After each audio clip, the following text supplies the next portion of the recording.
DC Multiverse! Hello everybody, welcome back to my channel. I'm Brad the DC Universe Geek, and today we're going to look at the McFarlane Toys DC Multiverse Superman action figure based on his appearance from Our Worlds at War. The Man of Steel is not impervious to harm. He is weakened and will eventually die if exposed to kryptonite, radioactive remnants of his homeworld. He has no defense against magic, and his mind will succumb to sufficient psionic assault. But his real vulnerability is his dependence on yellow solar radiation. Deprived of it, he becomes a mere mortal. Yeah, and today, guys, this is what we are looking at here right in front of you. The Superman figure comes with a trading card right here, you can see, with a data file on the back. He also comes with a card with a digital scratch-off redemption code. He also comes with this here eagle that you're supposed to be able to pose on his arm.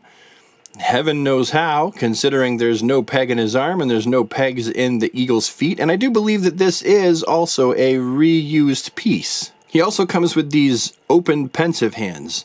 You can use them for flying, you can use them for possibly strangling somebody. Not that the Man of Steel is known for strangling people. He's not the Kryptonian Strangler, but anyway, he comes with these hands. Of course, we got an action figure base and the action figure itself.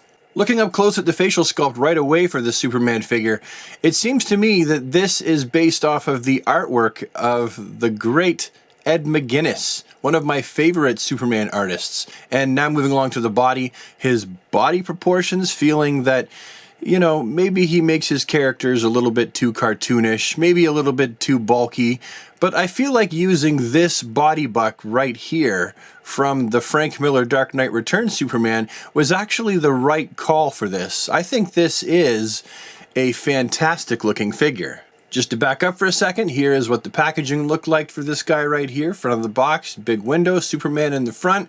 Side of the box here, Superman, Our Worlds at War, and the back has a fantastic piece of artwork. Looking at this fella up close and in hand, I will say, number one, I really love this emblem. This emblem is big and red and it pops, even with the black in the inside. I mean, you know me, I like the classics. I would rather it be yellow on the inside here.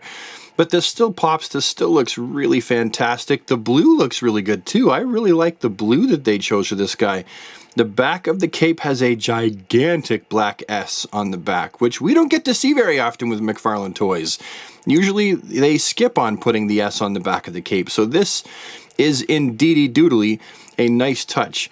I will say that I do wish they had gone with your basic red and yellow trunks area for this guy rather than putting the black all over this to make it look more cartoony. Not something I'm into. This area right here, this whole trunks area, was actually the reason why I wasn't super hyped about this figure at first.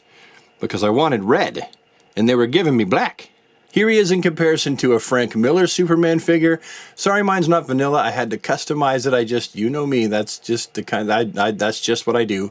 And then also, I've got an Ed McGuinness Bizarro on the other side. I really love that figure, and I feel like these two are going to get posed together. Yes, it's been decided. They're going to get posed together for sure. Like right after this video is finished being recorded. If you're wondering how articulated this guy is and you haven't seen the Frank Miller Superman, then I'll just quickly go through it for you. You can get his arms up into a reasonable T. They go all the way around. You do not have a bicep swivel right here, which is oh so sad. You have the socket right here in the shoulder. You have a single jointed elbow, which again is I would rather there be double jointies. It's kind of sad that they're not. I can't remember comparing to before. Oh yes, so these actually do rotate back and forth. So if you're going to have a single jointy, at least have it be able to rotate around in a circle, which it can. I guess that's their answer to not having a bicep swivel. We have the fists. They're on a rounded hinge with a peg. They go around nicely in a circle. The head is on a ball joint, round and round and round it goes. Where it stops, well, it stopped just now. And then we have his ab crunch, which is basically useless for this figure. You can twist it. He will twist, but the ab crunch itself is basically useless. It doesn't. This could have been a solid piece and it wouldn't have even mattered. And then we have the articulation down here at the waist. When you put it all together, It's mostly the waist doing the heavy lifting here for all of that articulation. Then we come down here, we have that typical McFarlane groin. Do we have much of this? Yes, we do, and it is indeed fantastic. I love this so much. I like the fact it actually does that. Then we have double jointed knees that crunch up sufficiently. We have a rounded hinge down here in the ankle, and we have toe articulation to top it off. And that is what he has for articulation. So as much as I like this figure, the articulation is not super great. No pun intended. So what do I think about this Superman figure? Well, honestly, regardless of what his articulation can or cannot do, if you see him in the wild, I definitely think he's worth the pickup, absolutely for sure. And if you're a Superman completionist, someone who likes to buy all of the Superman figures, this one's definitely going to be a must-have for you. Anyway, thank you so much for watching, everybody. It means a lot to me, for reals, it really does. And I will see you with the next one. Have a super awesome DC day, everybody, and take care of yourselves.